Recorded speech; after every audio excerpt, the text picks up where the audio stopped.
I don't give a damn what you appreciate, Agent Strzok. I don't appreciate having an FBI agent with an unprecedented level of animus working on 2 major investigations during 2016. The chair recognizes the gentleman from Maryland, Mr. Cummings. Point of order, Mr. Chairman, can I respond to answer the questions that you promised him he would have an opportunity to answer? Sir, I think it's important when you look at those texts that you understand the context in which they were made and the things that were going on across America. In terms of the text that we will stop it, you need to understand that that was written late at night, off the cuff, and it was in response to a series of events that included then-candidate Trump insulting the immigrant family of a fallen war hero.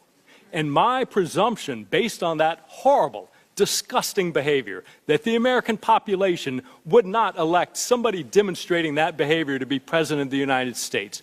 It was in no way, unequivocally, any suggestion that me, the FBI, would take any action whatsoever to improperly impact the electoral process for any candidate.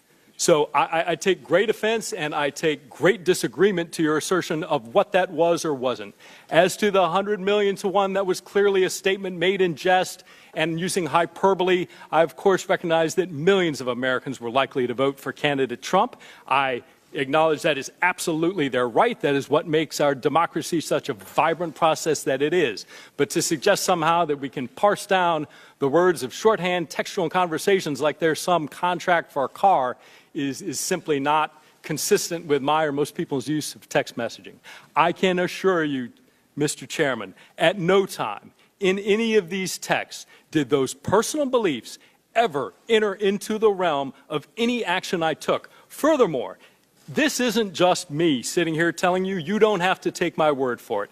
At every step, at every investigative decision, there are multiple layers of people above me, the assistant director, executive assistant director, deputy director, and director of the FBI, and multiple layers of people below me, section chiefs, supervisors, unit chiefs, case agents, and analysts, all of whom were involved in all of these decisions. They would not tolerate any improper behavior in me any more than I would tolerate it in them. That is who we are as the FBI. And the suggestion that I, in some dark chamber somewhere in the FBI, would somehow cast aside all of these procedures, all of these safeguards, and somehow be able to do this is astounding to me. It simply couldn't happen. And the proposition that that is going on, that it might occur anywhere in the FBI, deeply corrodes what the FBI is in American society, the effectiveness of their mission, and it is deeply destructive.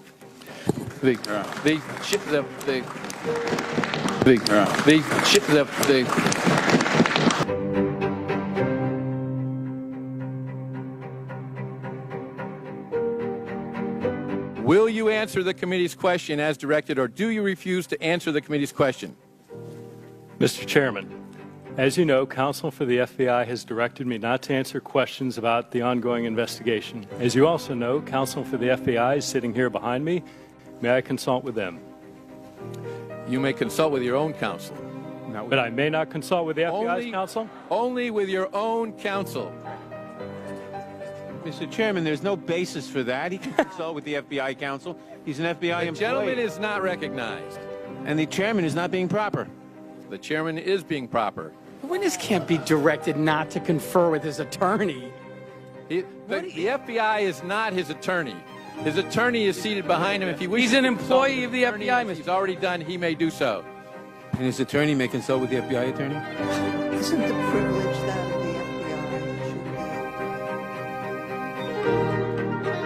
FBI? Rule 11 motion, Mr. Chairman. Clause 2. I move to subpoena Steve Bannon. Mr. Bannon was a witness in the House Intelligence Committee investigation. He was under subpoena. He refused to answer questions by Mr. Gowdy. The gentleman is not recognized. The chair recognizes. The chair recognizes the gentleman from Maryland, Mr. Chairman, Cummings, a motion is always question. in order. A motion is always in order, Mr. Chairman. It's Rule 11, Clause 2. I will yield to Ms. Swalwell for 1 minute. Mr. Chairman, I move to subpoena Steve Bannon. In our House Intelligence investigation, he was under subpoena. He refused a number of times to answer questions of Mr. Gowdy. Mr. Gowdy appears to have a sincere interest in getting to the bottom of what happened, and so I move under Rule 11 to bring Mr. Bannon to this committee. Also, Mr. Chairman is in receipt of Devin Nunes's letter to our committee recommending that the Judiciary Committee continue on the House Intelligence Committee's investigation into Russia and recommended witnesses. So I move now for consideration for Mr. Bannon to be subpoenaed. And if he refuses, for contempt proceedings to occur. Mr. Chairman. Mr. Chairman, Chair recognizes. I object to consideration of